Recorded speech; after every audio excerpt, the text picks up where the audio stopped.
So I just got back from a screening of Power Rangers. 2017 Power Rangers. Long story short, it was everything I had hoped it would be.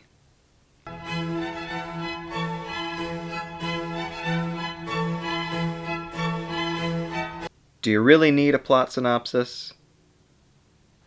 It's a Power Rangers movie. I've been over this before. There's a formula. In fact, click up here, watch my Mystic Knights review. I go over the whole formula. What more do you need? Okay. As basic as the plot was, there are some things that we should probably go over. First of all, while this is a Power Rangers movie, through and through, it is an homage to so many other movies. I mean, there are elements of Animal House, there are elements of Breakfast Club, of Ferris Bueller, a number of others that I can't recall right off the top of my head, but this movie took a lot of inspiration from a lot of other movies, mostly as throwaway lines, little scenes that paid homage to other things. One scene in particular, towards the very beginning, we see Jason being dropped off at Saturday detention by his father, who sits in the car and complains to him for a little while. Angel turned to me and said, "Breakfast Club Rangers?" And yeah, in this one, instead of the Power Rangers being the most popular kids in school, they're all detention buddies, so to speak. They're all the misfits, the punks. Honestly, it was an interesting take on it. I rather liked it. Gave each of the characters a lot more personality than they would have had otherwise. Alright, I don't want to just go beat for beat what the whole plotline was, but I'll try to go through it as quick as I can. Jason and Billy meet. Billy has mutual need of him. They explore this old gold mine. Apparently, Billy's been doing this for a while. There's something in there. He knows there is. Meanwhile, all the other Rangers are also at this gold mine, coincidentally. They're there for different reasons.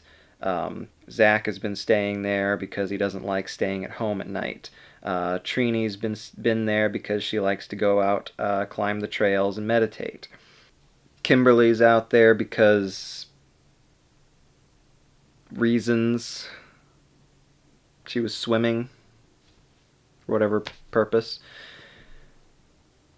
Anyway, they're all out there when Billy discovers these different colored coins embedded in this rock wall. They get the coins out. They have to run away from mine security. As they're running away, they get hit by a train. Smash cut to each of them waking up in their beds unharmed with super strength. And little moments where they discover their powers, and it reminded me a lot of another movie, the original Spider-Man with Tobey Maguire. The scene where he wakes up the next day after the spider bite and he's all muscly and he can't control his strength. Yeah, they did that beat for beat with each of them. Anyway, they all get together and decide they need to go back there and keep exploring, which is when they find Zordon and Alpha. Alpha delivers one of the best lines, I thought, one of the funniest lines. He sees all 5 of them, says, "Yes, 5 colored coins, 5 colored kids." Because just flat out pointing out the diversity of the cast as a selling point. At least they're self-aware. Zordon, played by Bryan Cranston, was pretty well done, and they expanded on his character quite a bit in this version. At the very beginning of the movie, we see Earth in the Cenozoic era, and Zordon is the original Red Ranger trying to defend the Earth. Rita Repulsa is the original Green Ranger who betrayed the team. Just a neat little bit of backstory there to connect everything a lot better than just, after 10,000 years, I'm awake, time to conquer Earth. No, they gave genuine reason for it, and that was good. I felt that was important for the movie. In previous Power Ranger movies and in the shows, the suits do the acting. That's the thing. In this one, it's almost entirely character-driven. They don't even get their suits until like the last 20 minutes or so. So, yeah. They were all actually pretty good actors. The material was cheesy and not so well written, but that was also, I think, done on purpose to evoke that idea of the cheesy children's formulaic show, but brought to a slightly higher, more modern level. And there were a number of moments that just made me happy. Particularly when they finally used the Power Zords. Because when they get into the Zords for the first time, you hear a familiar guitar riff in the background, and then all of a sudden, we're flashed back to the 90s, and the original Go-Go Power Rangers theme song starts playing.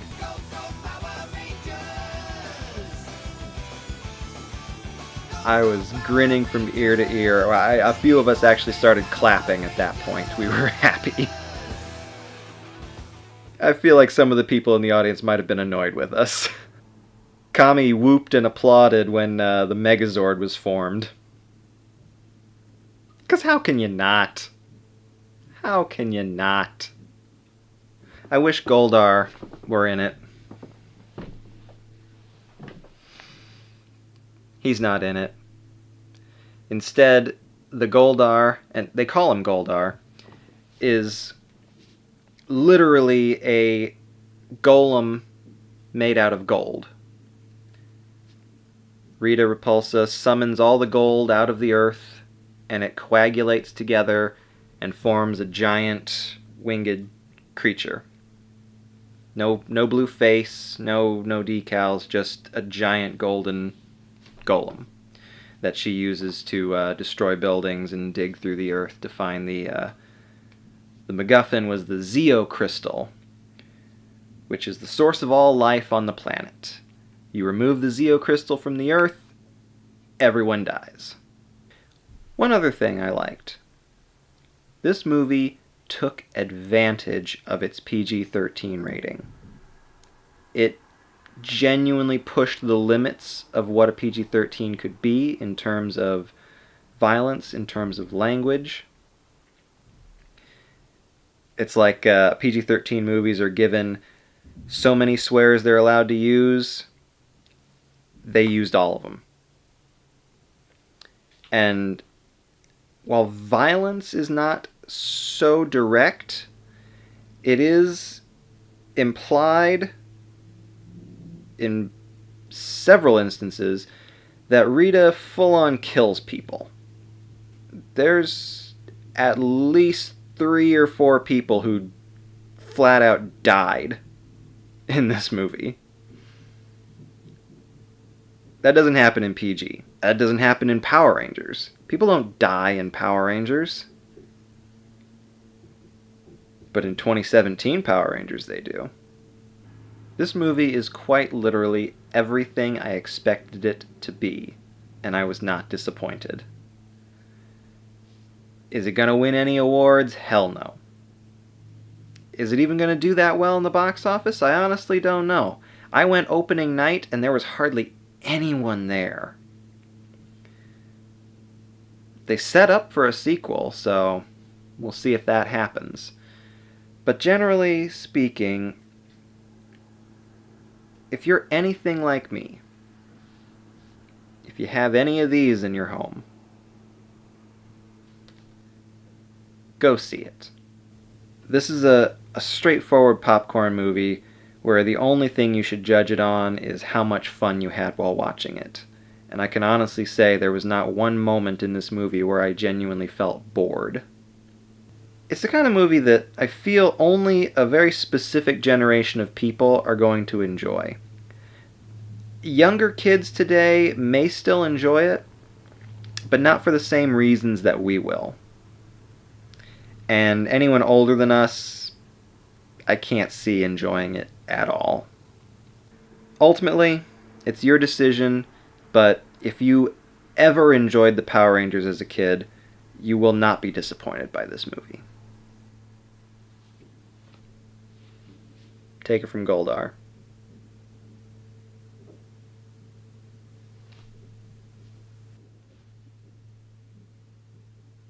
I don't have a joke there.